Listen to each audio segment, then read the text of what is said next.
I'm Chase, and before everyone goes and starts looking up my social profiles, I suck at social media. I make a really good living creating the stuff you enjoy on social media. Do I post it myself? No. So also, number 2, I'm not our social media person, clearly. 3, I'm not the one who does the Blackhawks Snapchat. That's a question I get almost every day. Not me. Where am I here? Sorry, I'm not the most refined speaker. I deal in photos. Those conversations aren't usually as pleasant. Train of thought. So how about this? Since I don't really enjoy speaking in too large groups, if you have a question, raise your hand. Why I'm going, I will answer that question. Because I have a feeling a lot of things I talk about apply to the Blackhawks and in some form will work with you, but it may not translate directly, and let's figure out a way to make that fit so we all learn something here today. Deal? All right. First, identifying digital content. Hey, all right.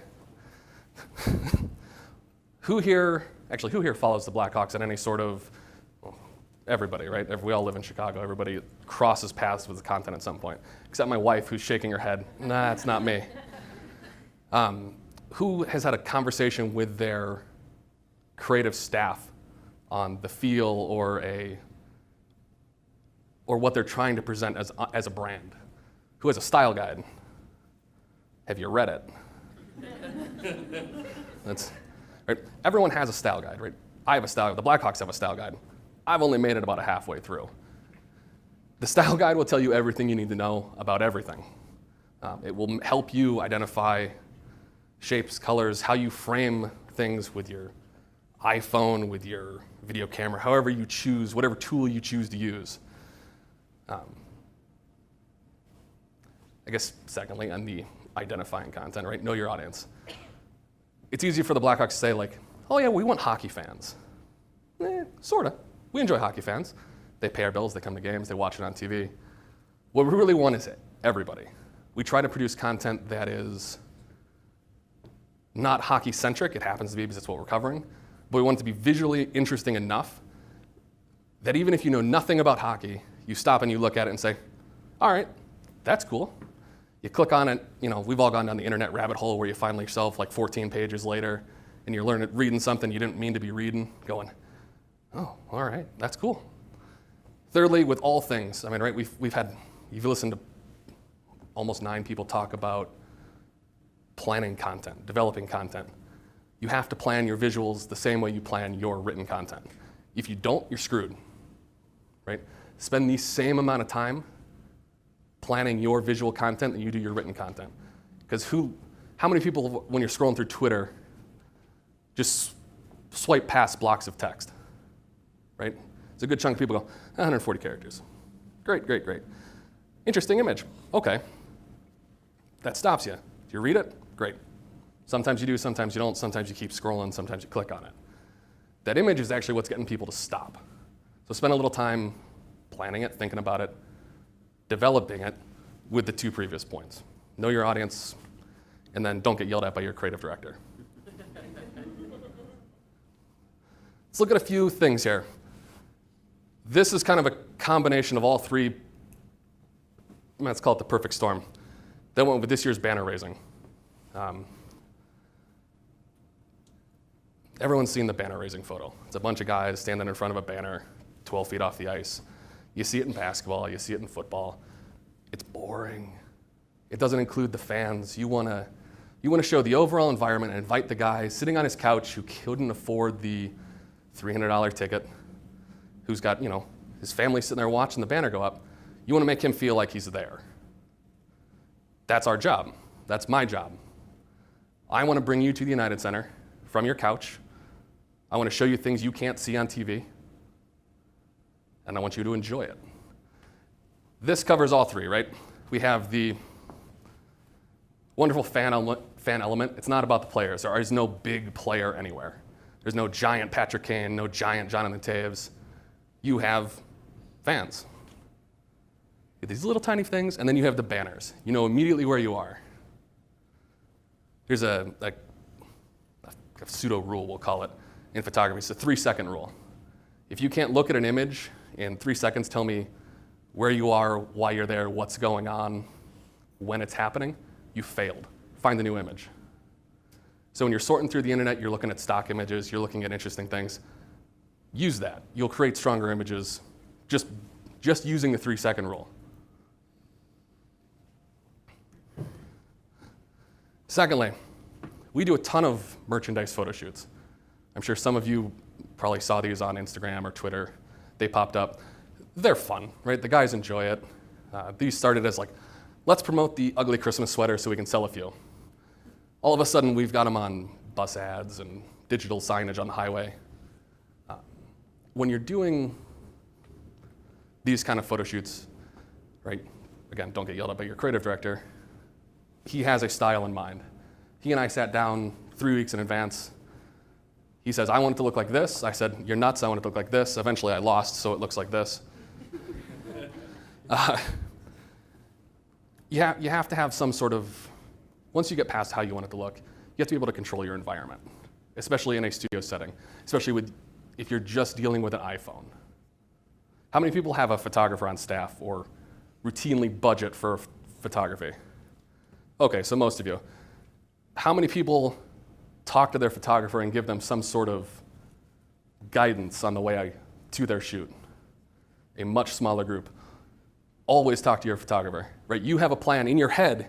You've sat through hours of meetings, and you know exactly what you want out of this. Your photographer's just going to show up and wing it, right? Spend a little time with him. Give him 10 minutes. Give him here's what's going on. It would be great if you'd find me these 2 photos. Anything else you find, that's awesome. So, right, we had this thing. Creative director wanted this. Andrew Shaw and I have a weird relationship, so I got that. Having that trust of a player or trust of your client in any case is a difference between a dude in a Christmas sweater and the personality, right? You want to humanize your players, humanize your clients, your staff. Whatever you're doing, you want to have them look like normal people and have fun. Because I can make hockey look like hockey. That's easy. Make Andrew Shaw look like a goof wearing a toque. That's a good day. Is that a question? Or are you stretching? All right. Part of the planning is knowing everyone's routine, right? Every company, there are people that have certain routines that are in places that you're interested in, that are part of your story. Joel Quenneville is a very recognizable guy.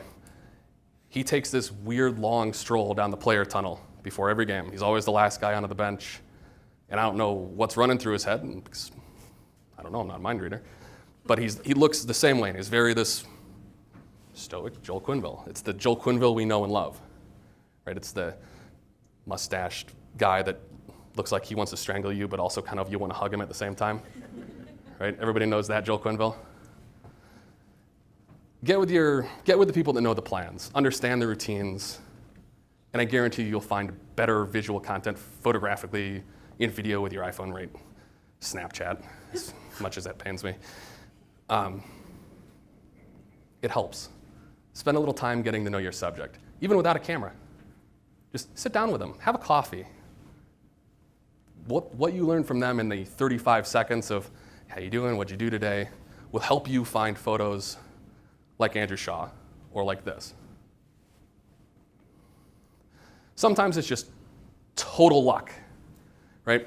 This is a combination of the worst possible things that the city of Chicago could have asked for. Right?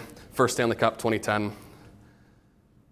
Washington Street here was blocked off when we went under that bridge. Right? Everybody probably saw part of this on TV or on the news. All of a sudden, you watch 250,000 people sprinting down towards the back of the bus, and we're like, I'm gonna die, okay.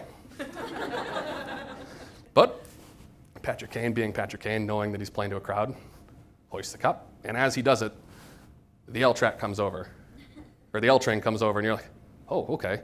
You start shooting. This is your quintessential Chicago Stanley Cup photo.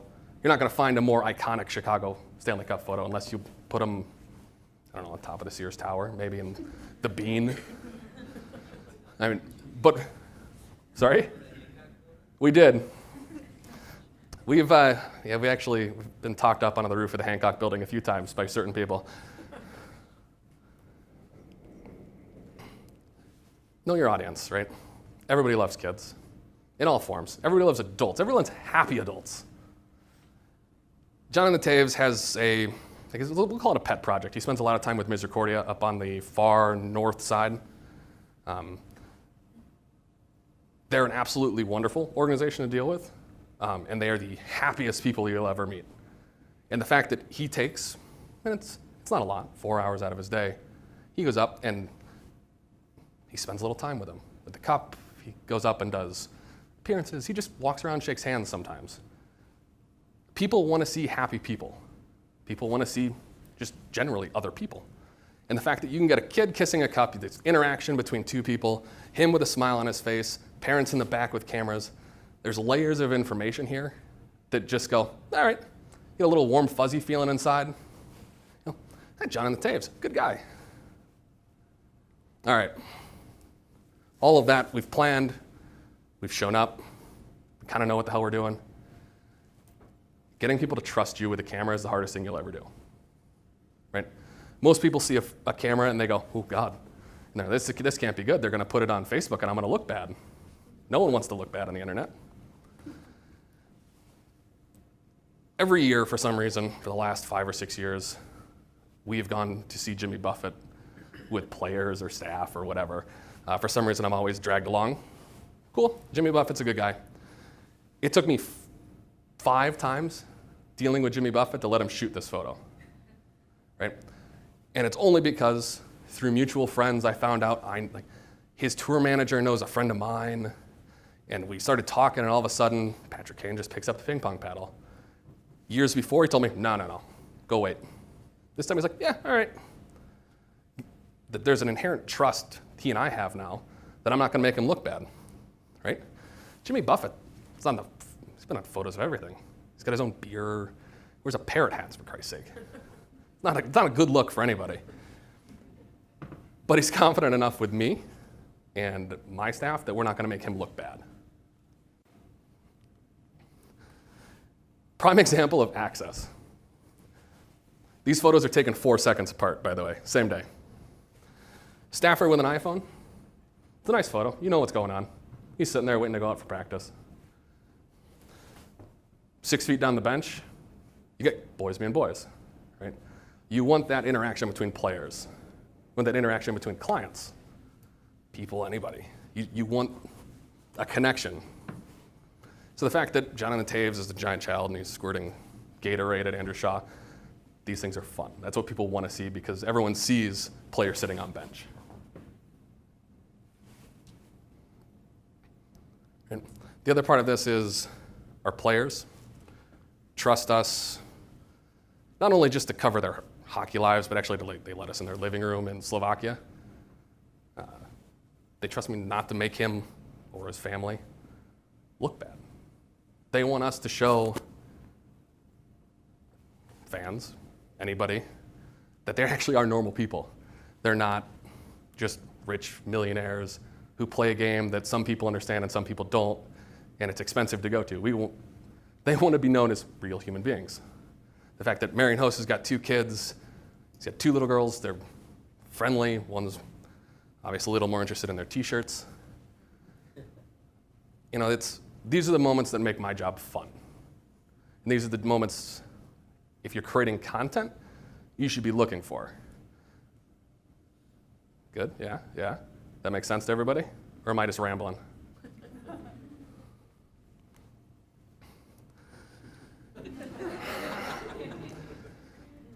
All right, so you've gotten somebody to trust you.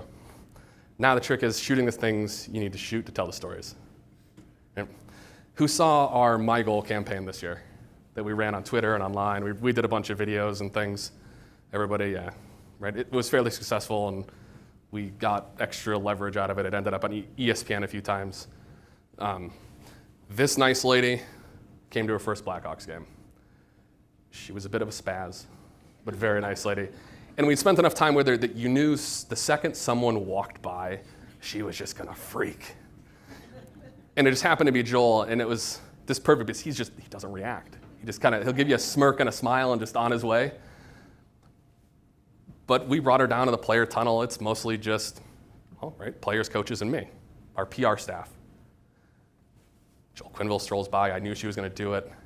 Joel just laughs and keeps on going. And you're going, that's a great photo. You know it's a great photo. And when, obviously, right, you guys enjoyed it, little chuckle.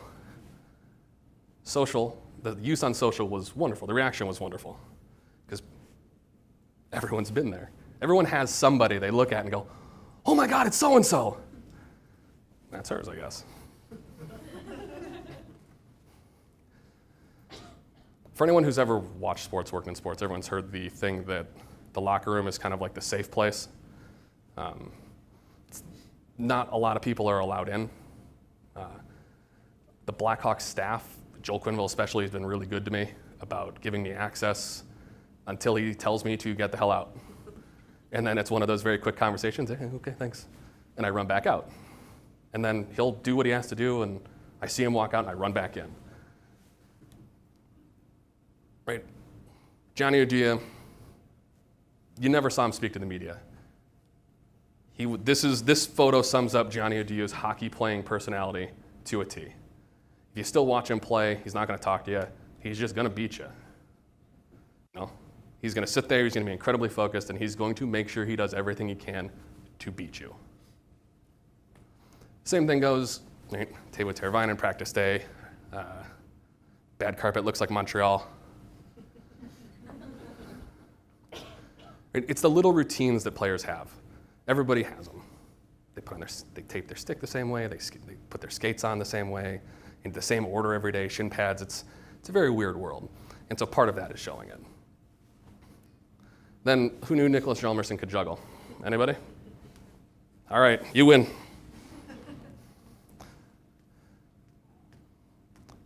On top of getting the players to trust you, or your client to trust you, you have to get their clients to trust you, their families. It's one thing to have the account rep trust you. What about their underlings, their intern? Because at some point, your account rep's not going to be standing there when push comes to shove. He's going to send someone else. You have to make sure that the whole group of people you're dealing with is on the same page as you. Right? Security is incredibly insane about access to the players' wives. Since our team has started having children, this is all roped off. People can't get to them. They all bring their little kids down there. They stand on the glass. Players come by and wave at them. It's cute. The wives trust me, right? To come down, make a nice image. Right? Abby Sharp looks nice. Patrick doesn't look like an insane person. Maddie's hair is combed. Everybody wins. But you have to make sure Patrick Sharp. You have to make sure the wife, the other people in this equation, are on the same page with you. Don't ever kiss a Stanley Cup because this is how they clean it. Yeah. Stanley Cup's a big mystery to everybody. Yeah, see? It's kind of gross, eh? Yeah. It's a big mystery. I've spent enough time with Mr. Mike Bolt here, one of the keepers of the Cup, actually kind of an unhealthy amount of time, that he's okay with these things. Like, this is a photo we never used publicly. Actually, no, we put it in the book. I take that back. We put it in the book, but that's the only time it's ever been printed. We didn't put it on social, kind of because he asked us not to. Some things you shoot to record, it's part of history, and you're not going to use on social. Is it good content to have? Yeah. Will it eventually find a home? Yes. Is it immediate social content? No. Right? If this goes out on Twitter in the afternoon that you're doing a Cup appearance somewhere, and you just see it get rinsed out, everybody's going, what happened? What happened to it? There's 1,000 questions that come with it. He doesn't need those. I don't want to put him in that position. So we held on to it. It lived to fight another day. Well, I have a little video here. So there comes a point too when you're shooting stuff, and you sometimes just think it's funny and it's a joke, and then something like this happens.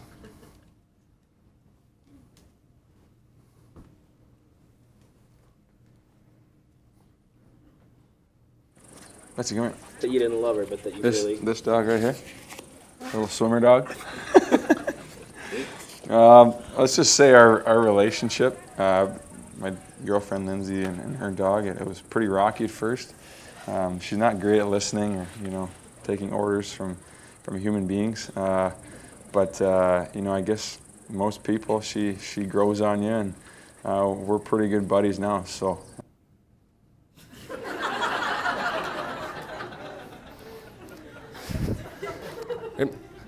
So I'm going to say, right, shoot to shoot. Nothing ever is done in one photo or one take. The dog thing we started as kind of a joke.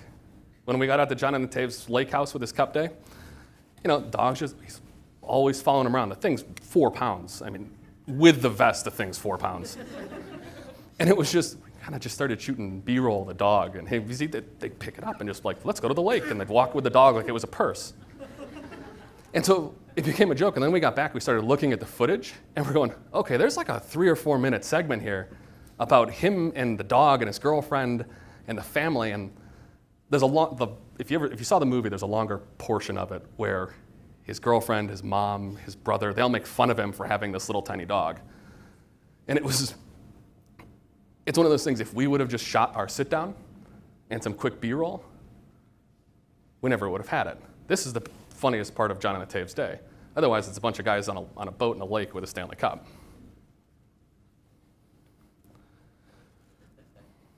All right, quick tips. These are all fairly straightforward.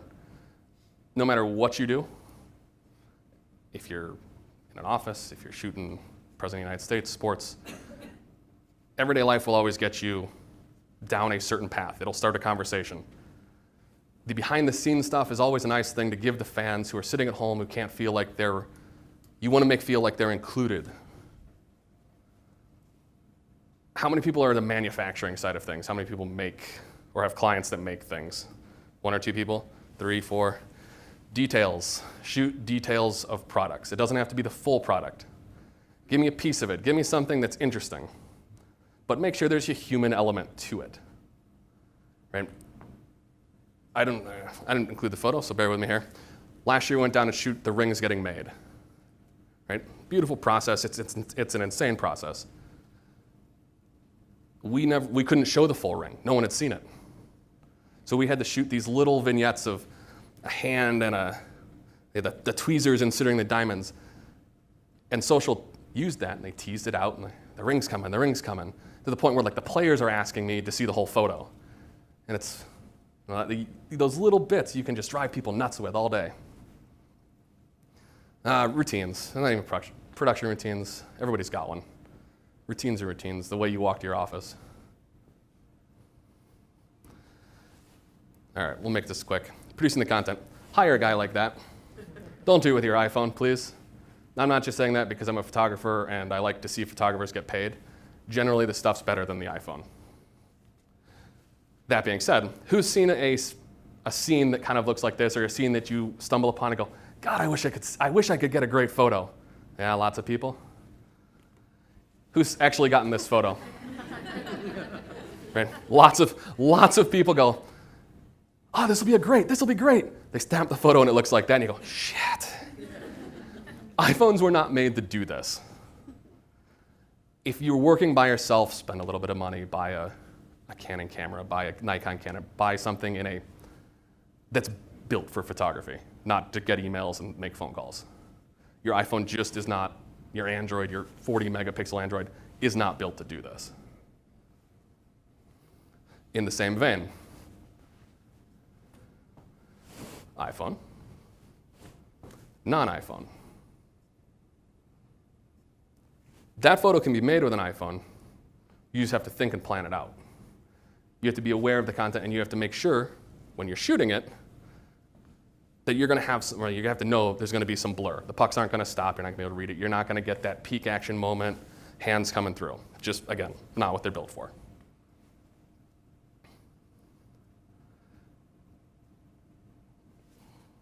Where am I here?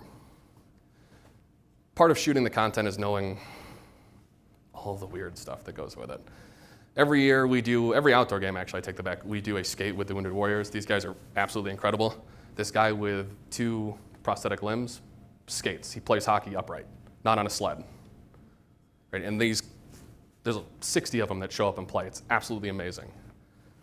Sometimes they don't want to be shown just as the hockey playing wounded warriors. You want to show the respect given to them and that kind of thing, those kind of things that go along with this presentation.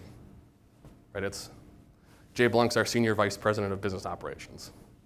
It's a hockey game. He runs the business. They are connected, but he makes sure to stop, say hello, make them feel welcome, and that's what we did. This ran with the Wounded Warriors are in the house, welcome to Soldier Field, enjoy. Let's talk about layering here for a second. If you're shooting, always fill the frame. I want multiple layers, right? If you follow hockey, people know who this was. Antti Uranta, he now plays in New York.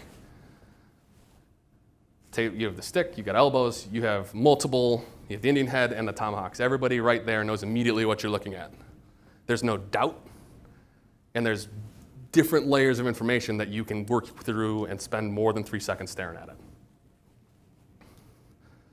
And this is where the 3-second rule applies, right? You know exactly where you are. Look at the fans. And Viagra is only advertised in Vancouver on the dasher. You know what's going on.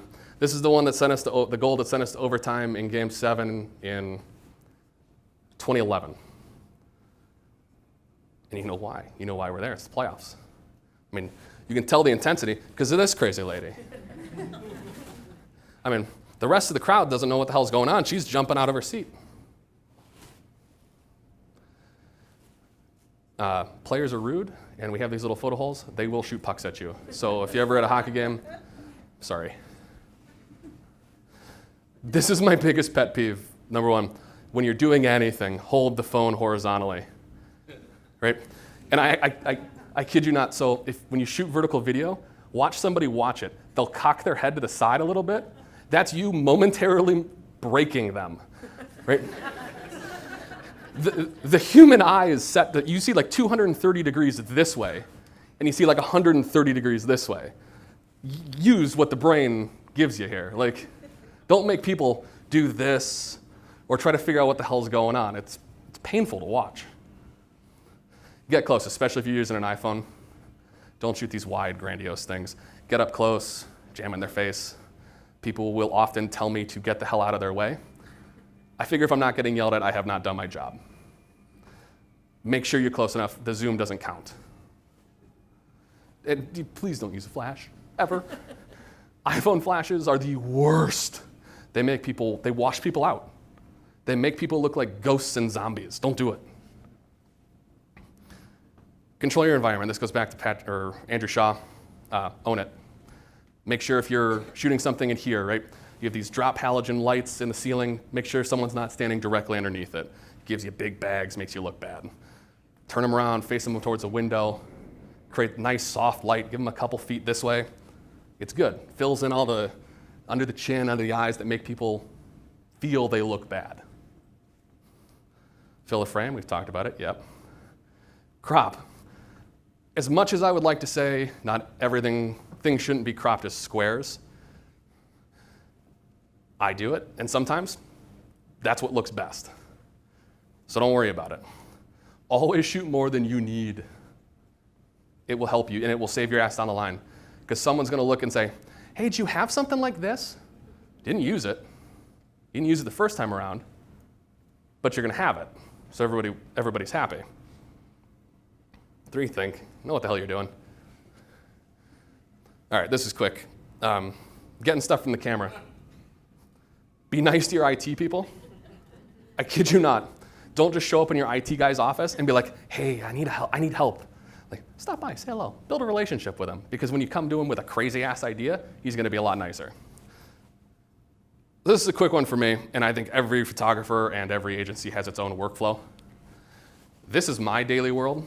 I live in a hellish contact sheet that is a mess. What our web folks see is this. Very nice, organized, keyworded. If they need a Marian Hossa goal celebration from Game 7, they know where it is. They can dig it out. Takes them 8 seconds from this platform. Within 2 clicks, they can go anywhere they want with the photo. Do not keep shit on your desktop. Don't put it in folders. It's a legal nightmare, right? Because people buy stock, people license imagery. Those things run out at some point. The moment you take an image that has the license is over with, or you only bought a one-time use, and slap it online, you've created a firestorm with general counsel you do not want to go down. So do yourself a favor, make sure it's kept somewhere that's clearly marked if you've licensed it, what it was used for, and if you're going to use it down the road, what you plan on using it for. Title it with a name. Don't just call it image 629. Like that. All right. This goes back to the same thing.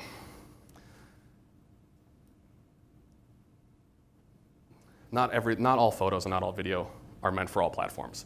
It's easy to produce content for the web and then decide what pieces go where. So if you're shooting, always shoot for, I don't want to say this because it sounds bad, always shoot for the broadest possible use, but shoot visual variety. Horizontal, vertical, detail, wides. Give me every possible situation you can possibly imagine. Narrow it down from there. Find the best of the best. And then from there, right, once you've got your 25 images, you know what's amazing, figure out what goes where. Right? This photo loses impact crop square. Twitter and Facebook, it runs as a banner. It's beautiful. Right? Makes sense? Joel Quinn, who's got questions?